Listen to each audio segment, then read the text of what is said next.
আমি রান্না করব সর্ষে পোস্ত বাটা দিয়ে কুমড়া পাতুরি। আমি কড়াইয়ে তেল দিয়ে দিলাম।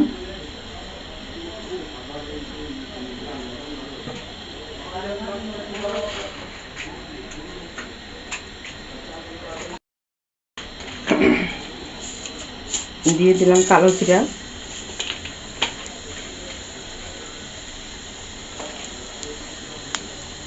দিয়ে দিলাম তেজপাতা,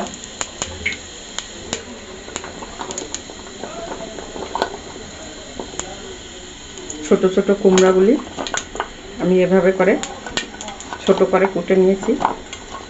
এখন আমি কুমড়াগুলি ভাজাই দেব।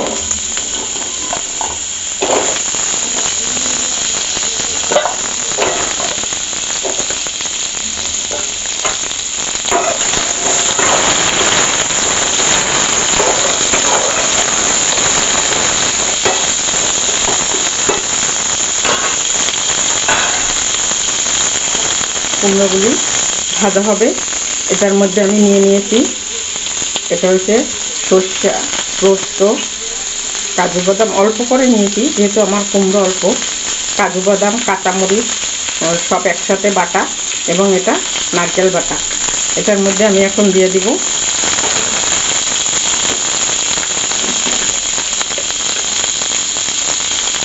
হলুদের গুঁড়া,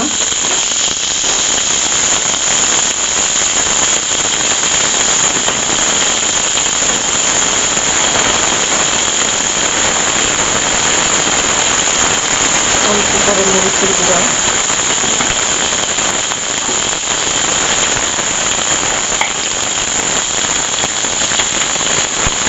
পরিমাণ মতো লবণ। আমি এটার মধ্যে বাটাটা মরিচ দেবো। কুমড়োর মধ্যে বাটাটা মরিচ দেবে, ঘ্রাণটা ভালো আসে, সেজন্য আমি মরিচের গুঁড়ো কম দিলাম। এখন আমি কুমড়োটা ভাজা করে তারপরে মশলাগুলি দেবো, আমি দেখাই দেবো। কুমড়োগুলি আমার ভাজা হয়ে গেছে, লাল লাল করে ভাজা হচ্ছে। এখন আমি এটার মধ্যে সব মশলাগুলি দিয়ে দিব। এই সব মশলাগুলি আমি একসাথে করছি এবং এখানে আমি একটা বাতাসা মরিচের অর্ধেক দিয়ে দিলাম। ঘ্রাণটা ভালো আসার জন্য, একটু ঝাল ঝাল হবে সেজন্য। এটার মধ্যে আমি জল দিয়ে মিশিয়ে নিলাম।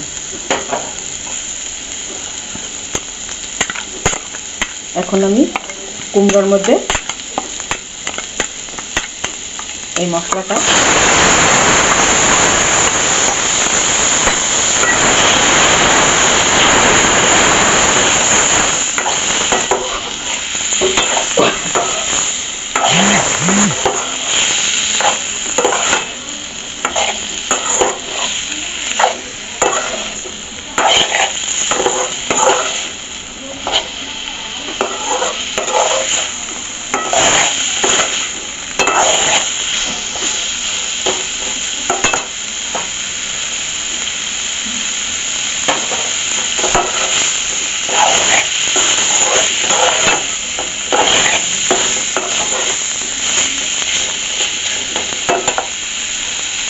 ভাজা ভাজা হয়ে গেছে মশলা দিয়ে।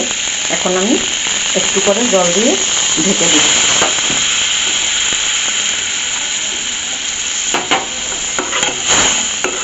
যেহেতু আমি পাতুরি বলছি, কুমড়া পাতুরি, জল কম দেব।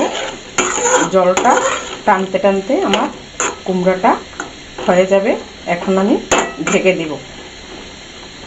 একটু হালকা পরিমাণে আমি চিনিও দিয়ে দিব।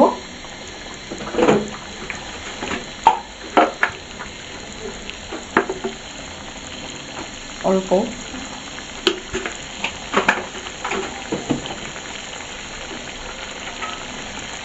এখন আমি এটাকে ঢেকে দিচ্ছি।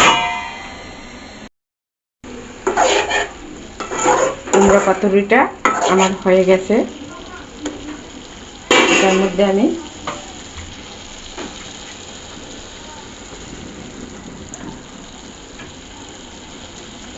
ধনে পাতা দিয়ে এখন নামিয়ে নেব।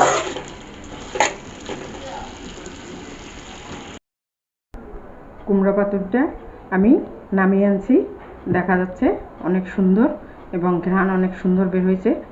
যে বাচ্চারা খাবে না, এভাবে করে রান্না করে দিলে বাচ্চারাও গরম ভাতের সাথে খাবে। তো আপনারা সবাই এভাবে ট্রাই করবেন। লাইক, ফলো, কমেন্টস করে জানাবেন এবং আমার চ্যানেলটা একটু ফলো দিয়ে রাখবেন। নতুন কোনো ভিডিও পেতে চাইলে ফলো দিয়ে রাখলে সব ভিডিওগুলি পাবেন।